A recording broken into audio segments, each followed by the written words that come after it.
Welcome to my channel. ஆதரைஸ் கிச்சனை like பண்ணுங்க, ஷேர் பண்ணுங்க, சப்ஸ்கிரைப் பண்ணுங்க.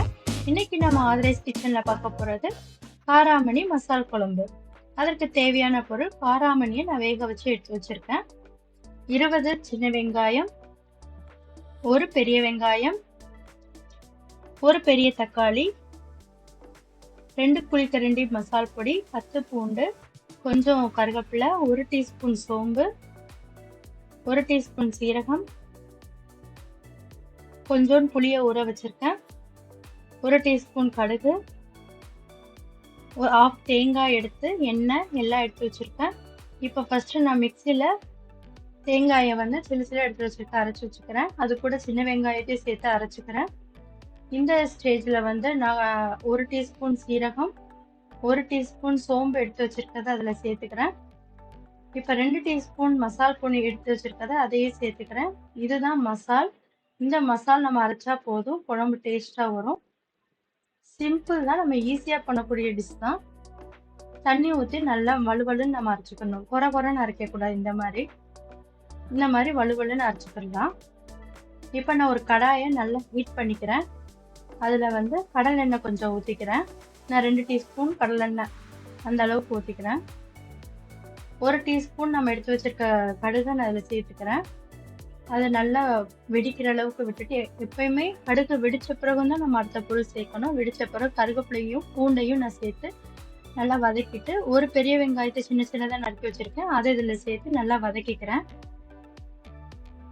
அந்த வெங்காயம் பச்சை வாசனை போகிற அளவுக்கு நல்லா வதக்கிக்கிறேன். இப்போ கொஞ்சம் அந்த கலர் சேஞ்ச் ஆயிருக்க பாருங்க. இந்த ஸ்டேஜில் நான் ஒரு தக்காளியை சின்ன சின்னதாக நறுக்கி வச்சிருக்கேன், அதை சேர்த்துக்கிறேன். இப்போ எல்லாமே நல்லா ஜெல்லாற அளவுக்கு நல்லா வதக்கிக்கிறேன். இது எவ்வளோக்கு எவ்வளோ நல்லா மசிற அளவுக்கு நம்ம வதக்குறோமோ அவ்வளோ டேஸ்ட் கொடுக்கும் நமக்கு. வேகமாக வதங்குறதுக்காண்டி நான் என்ன பண்ணுறேன்னா, ஒரு 1/2 டீஸ்பூன் நான் உப்பு சேர்த்துக்கிறேன். அப்போனா கொஞ்சம் நமக்கு வேகமாக வதங்கும். ஸோ நான் 1/2 டீஸ்பூன் உப்பு சேர்த்துக்கிறேன். கொஞ்சம் நல்லா வதக்கி விட்டுக்கிறேன். நல்லா எண்ணெய் பாருங்க, இந்த ஸ்டேஜில் நல்லா எண்ணெய் பிரிஞ்சு வெளியில் வந்திருக்கு. நமக்கு பார்க்குறப்பே தெரியும் அந்த கலர் நல்லா சேஞ்ச் ஆயிருக்குன்னு. இந்த ஸ்டேஜில் நான் மசாலா அரைச்சி வச்சிருக்க மசாலா சேர்த்துக்கிறேன். நல்லா அந்த மசால் பச்சை வாசனை போகணும். ஏன்னா நம்ம இது சேர்த்துருக்க இன்க்ரீடியன்ஸ் எதுவுமே நம்ம வதக்கி அரைக்கலை. அதனால நம்ம கொஞ்சம் அந்த பச்சை வாசனை போகிற அளவுக்கு நம்ம வதக்கிக்கலாம். நான் கொஞ்சம் தண்ணி சேர்த்து நல்லா அந்த கொதிச்சு அந்த பச்சை வாசனை போகிற அளவுக்கு கொதிக்க விட்டுக்கிறேன்.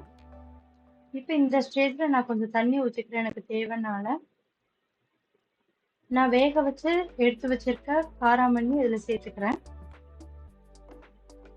சேர்த்து நல்லா கிளறி விட்டுட்டு அந்த பச்சை வாசனை போகிற அளவுக்கு நல்லா கொதிக்க விடணும். கொதிச்ச பிறகும் நம்ம எடுத்து வச்சிருக்க புளியை நம்ம அதில் சேர்த்துக்கலாம். சேர்த்து நல்லா கொதிக்க விடணும். புளியும் அந்த பச்சை வாசனை போகிற அளவுக்கு கொதிக்க விட்டுட்டு பார்த்தா சுவையான காராமணி குழம்பு ரெடி ஆயிடும். நீங்களும் வீட்டில் ட்ரை பண்ணி பாருங்கள், எப்படி இருக்குன்னு கமெண்ட் பண்ணுங்கள்.